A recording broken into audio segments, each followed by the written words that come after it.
السلام علیکم ورحمۃ اللہ۔ آج میں آپ کو 3 کام ایسے بتاؤں گا جو انسان میں یہ 3 چیزیں نہ ہو، رسول اللہ صلی اللہ علیہ وسلم نے اس کے لیے جنت کی گارنٹی دی ہے۔ یعنی جس بندے کے اندر سے یہ 3 چیزیں نکال دی جائیں، نبی صلی اللہ علیہ وسلم نے فرمایا یہ 3 چیزیں نہ ہو یہ سیدھا جنتی ہے، اور اگر یہ 3 چیزیں ہوں تو بندہ جنت میں نہیں جا سکتا۔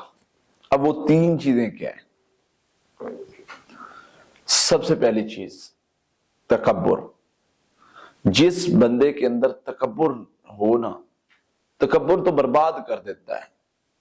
تکبر انسان کے اعمال کو بھی اور انسان کو بھی برباد کر دیتا ہے۔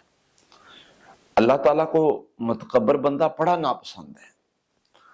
اللہ تعالیٰ فرماتے قرآن میں وَلَا تَمْشِي فِي الْأَرْضِ مَرَحًا، تم زمین پر اکڑ کر کیوں چلتے ہو؟ اکڑ کر نہ چلو۔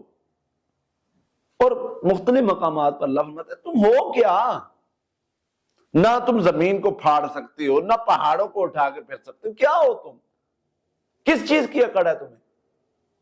اکڑ کے چلنے والا، تکبر کرنے والا، میں یہ ہوں، میں چودھری صاحب ہوں، میں فلاں صاحب ہوں، کچھ بھی نہیں ہے۔ اللہ نے تیری اوقات بتائی ہے قرآن میں، ایک پانی کے قطرے سے پیدا ہونے والا، اور کہتا ہے کہ میرے جیسا کوئی نہیں، کچھ بھی نہیں ہے تو۔ تکبر اللہ کو نہیں پسند۔ دوسرے نمبر پہ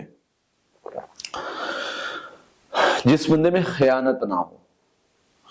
خائن جو ہے یہ بھی دھوکے باز مومن نہیں ہو سکتا، مومن دھوکہ نہیں کر سکتا۔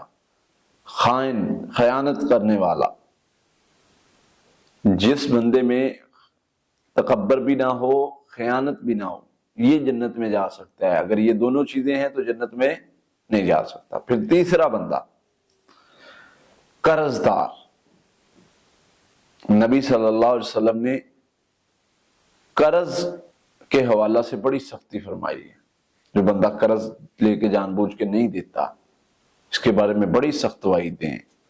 یہ نبی صلی اللہ علیہ وسلم تو جنازہ نہیں پڑھاتے تھے، بھائی اس کے قرض کا کوئی ذمہ دار بنے، کیونکہ قرض حقوق العباد میں آتا ہے، یہ معاف نہیں ہوتا، یہ حساب ہونا ہی ہونا ہے۔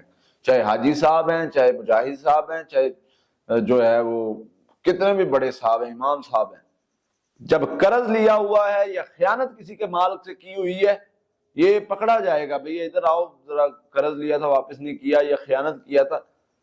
بلکہ کسی بندے کے بارے میں رسول اللہ صلی اللہ علیہ وسلم نے فرمایا کہ وہ بندہ اس وجہ سے جو ہے وہ جہنم میں چلا گیا کیونکہ اس نے ایک چادر چرائی تھی۔ تو اس لیے ان چیزوں سے بچنا ہے۔ یہ 3 چیزیں بندے کے اندر نہ ہو، بندہ انشاءاللہ جنت میں چلا جائے گا۔